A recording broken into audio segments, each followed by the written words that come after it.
All right. Hi. Um, my name is Elijah. Um, this is just a little video about making things. Um, so what I've been doing lately is I've been taking um all the takes and all the little like gaffs and the little things like snippets of songs and just little sessions of messing around making music. All the things that I would have kept just to myself to use as a tool for like reflecting on what I want my creative process to look like and iterating on a song or whatever, um, I've been uploading them. And kind of feel like I'm making garbage. But that's partially the point. Um, Creating things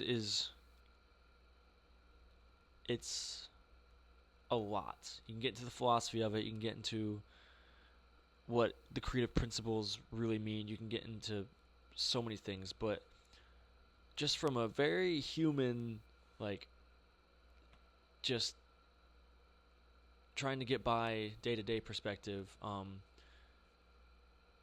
making stuff is very it's you can relate it to life in general. Um, it's a lot like life. Like making things can teach you things about life. There we go. Um, you're gonna suck at it a lot. Um, Unless you're some kind of like really talented special individual that was born with the innate ability to play the piano or sing or write a song or write a script or record a video or edit a video or write poetry or lay bricks. Like it could be anything, any creative act. Um, you're gonna suck at it. You're gonna suck a lot. You're gonna be kind of miserable sometimes doing it. Um, but not nearly as miserable as you'd be if you had something to create. You have an idea that you want to express, and if you weren't doing that, that would be more miserable. Is what I found. Um, yeah. Uh, so you can't really expect to have a good product, content, art piece, song, book. Um, you can't expect to have it immediately. You also can't expect to have it 5, 10 tries in, 15 tries in, 20 tries in. In my experience, it just kind of happens. And I guess I should preface this by saying that my experience is not the experience. That's the beautiful thing about art is that it's us sharing our experiences and learning from each other. And I think that's a very very beautiful thing. But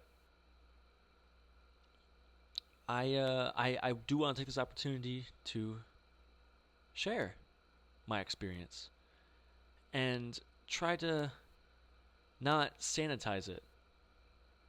Um, See, there's this pressure that what you're making isn't good enough, oftentimes for artists, and that's because it's true. Your art is not good enough for the incredibly high standards that you are placing on yourself. Um, and it's not your fault. It's not usually the person's fault. I don't blame them because like we have the internet and we have access to the most genius recordings of instrumental and vocal performances of maybe not of history, but of the last 100 or so years at our fingertips at any time. You can read the greatest poetry, hear the greatest songs, watch the greatest performers instantly, and not just that you can. It's fed to you algorithmically, and it actually is engineered to create a negative energy, an anxiety in you, so that it gets more engagement. And so we're literally living in a system that's designed to take something beautiful and use it to take that same essence from you, to take away your creative spirit, to create an anxiety in you that you're not good enough, that you need to just figure out this next tip, this next hack, this next technique, this next style that, once you just figure it out, then you'll have it, then you'll get it.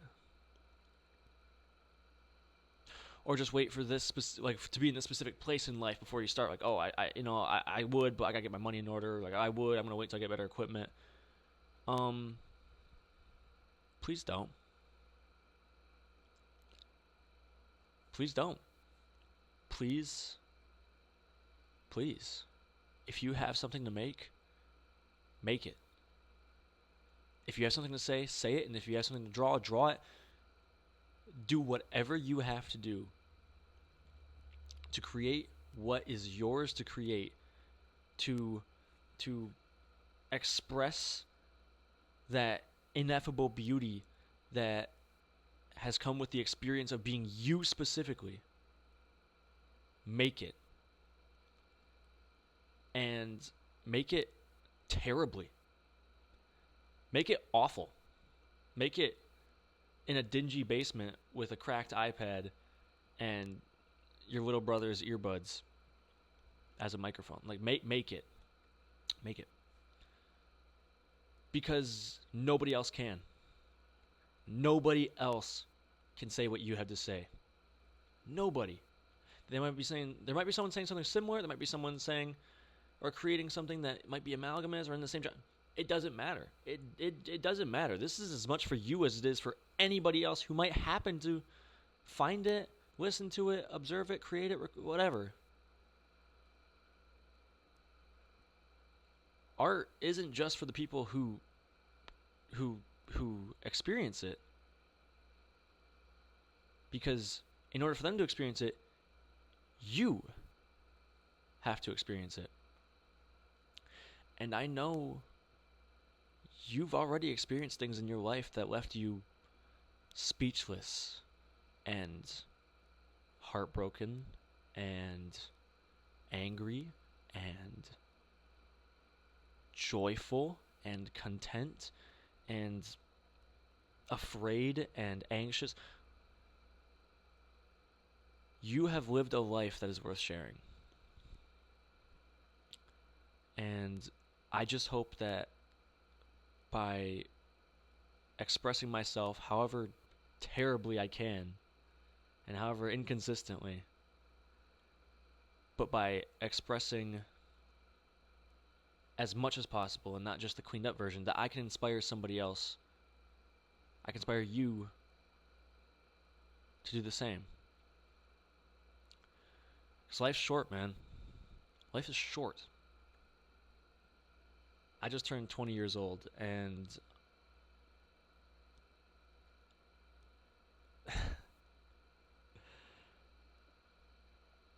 life comes quick. Experiences come quick. People come quick, and they leave just as fast sometimes.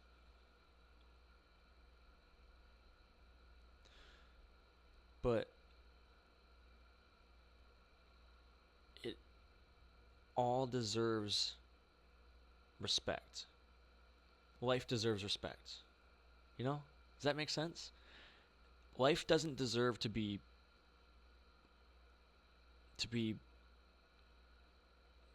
waited out. You know? Like working for the weekend. Or what is it? TGIF? Thank God it's Friday. Because your weekdays were so mundane and miserable that thank God it's Friday. That breaks my heart. That causes me anxiety. To live a life that is unexpressed. To hold on to something that's good and true and personal and beautiful, and to just never share it, never create it, never know the feeling of looking in someone's eyes and knowing that they got it, that they connected, that they felt what you felt, that you are not alone.